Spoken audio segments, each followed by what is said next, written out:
الرسالة الأولى لشبابنا، لشباب مصر الأبي التقي الزكي، الشباب الطاهر الذي يوجد الآن على الأرض، الذي يوجد في المدينة العامة في جميع المحافظات، الشباب الذي سطر بدمائه الزاكية هذه الملحمة وهذا العمل العظيم. أوجه له رسالة من قلب ميدان التحرير، من قلب الحدث، وأقول لهم: أيها الأطهار، أيها الأخيار، أيها الأبرار، بلدكم هي مصر.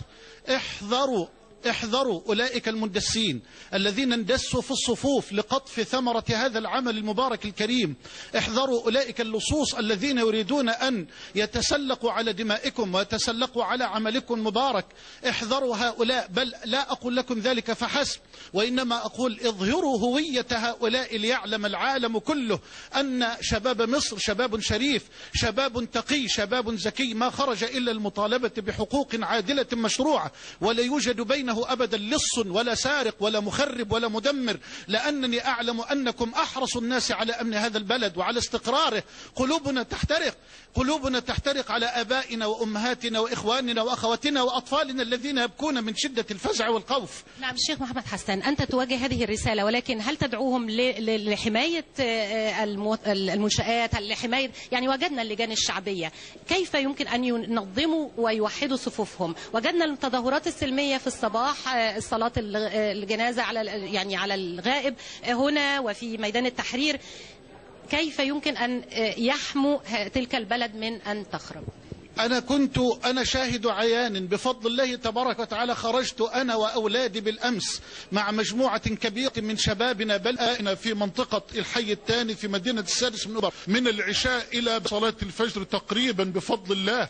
رأيت شبابا مباركا قد وضع المتاريس وتسلح بالعصي وبالحديد وبالسكاكين وخرج لحماية الممتلكات العامة والخاصة، وهذا هو شعب مصر وهذا هو شباب مصر. وأنا أرجو لي أخت رندا أن تسمحي لي أن أوجه رسالة لأولئك الشباب الذي خرج من السجون أو الذي يسمى بالبلطجية، وأقول لهم: يا شبابنا اتقوا الله عز وجل، حتى ولو خلت الشوارع من رجال الأمن، حتى ولو خلت الشوارع من الدبابات ومن المدرعات للقوات المسلحة. أقول لكم: راقبوا الله تبارك وتعالى. أنتم تروعون الآن أمن من؟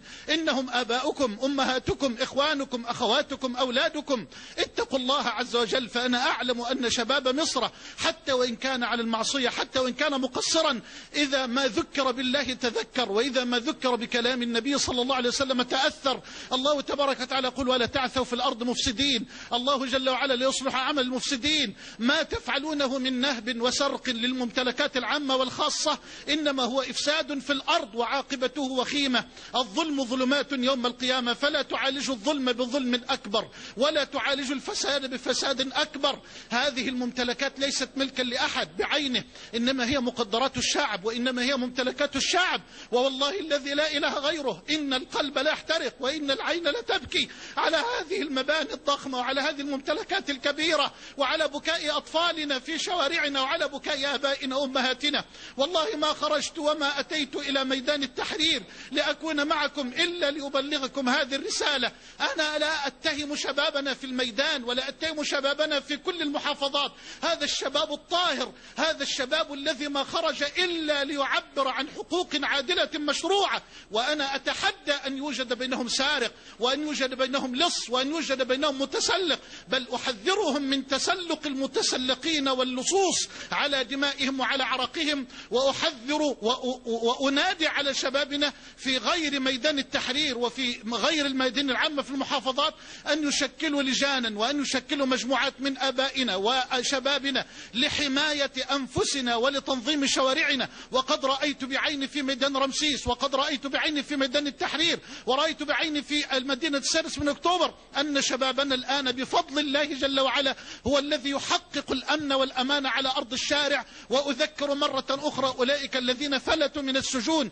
أو أولئك الذين يريدون أن يعيثوا في الأرض فسادا، أذكرهم بالله وأقول لهم: حرام عليكم أن تسرقوا جنيها واحدا أو أن تحطموا تحطموا محلا أو أن تحرقوا بيتا أو بنكا أو مبنى عاما، فهذه ممتلكاتنا ومقدراتنا وهذه مكتسباتنا ليست ملكا لأحد، ولا يجوز لأي أحد أن يعتدي عليها على الإطلاق مهما كانت الأسباب. نعم فضيلة الشيخ، يعني يمكن تعقيبا على سؤالك وده السؤال الأخير، هناك البعض بيستبيح هذه الأموال ويقول دي أموالنا، إحنا حرمنا، بعض خرج من العشوائيات ورأيناهم في اليوم الأول بيحرقوا هنا حتى الحزب الوطني وبياخدوا الكنب وبيقولوا دي فلوسنا. هل دي فلوسهم؟ هل ده حلال؟ هل هيحترقوا بها؟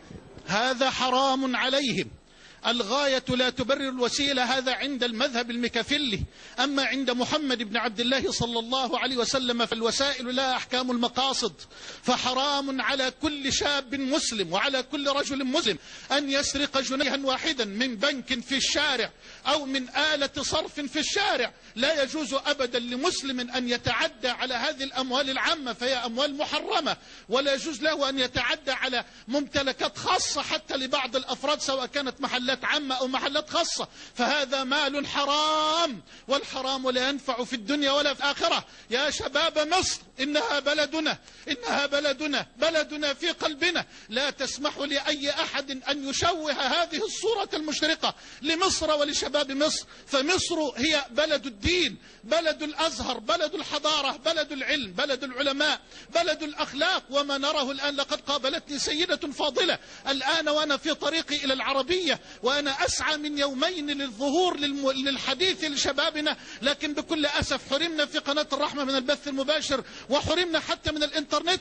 قابلتني السيدة الفاضلة أن تقول أنا جئت اليوم وأنا أحمل الطعام وأحمل الماء وأحمل العصير وأحمل الفاكهة، وأريد أن أوصل هذا من مالي لشبابنا الطاهر الأبي الذي وقف ليعبر عن رأيه بطريقة سلمية، بطريقة معبرة. فلا تسمحوا لأحد أن يشوه هذه الصورة وأن يقلب هذا الحق إلى باطل، وأن يحول الصلاح الذي خرجتم من أجله ولأجله إلى فساد وإفساد في الأرض. وأسأل الله جل وعلا أن يفرقني. وسعيد غاية السعادة بأنني أرى أن رجال الأزهر من الواجب على العلماء بالفعل أن يكونوا مع شبابنا وأن يكونوا مع أولادنا وأن يذكروهم بالله تعالى، ثم بالحكمة والهدوء وبعدم ترويع الآمنين وبعدم سفك الدماء.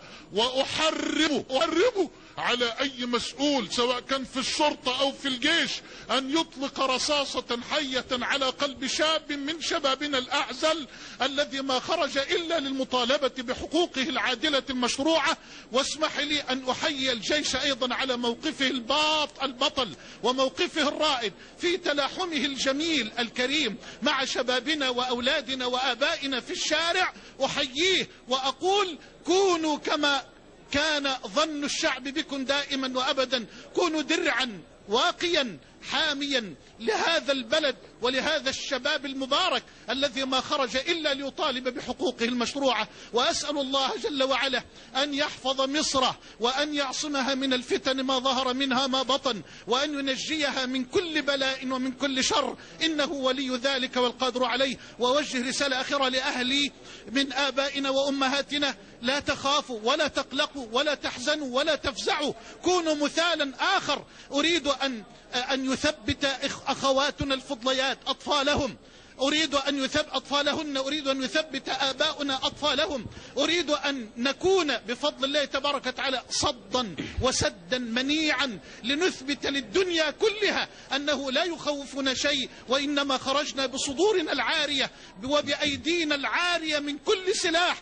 وبقلوبنا الخالية من كل سلاح إلا من سلاح التقوى وسلاح الإيمان وسلاح الثقة في الله جل وعلا أن الله لن يضيع مصر ولن يخذل هذا الشباب الطاهر الأبي الزكي الذي خرج ليبين للعالم كله أنه ما خرج إلا ليطالب بحقه العادل المشروع. شكرا الداعية الشيخ محمد حسان. والآن عودة لاستوديوهاتنا في دبي معك محمود. شكرا رندا. الحقيقة أنا يعني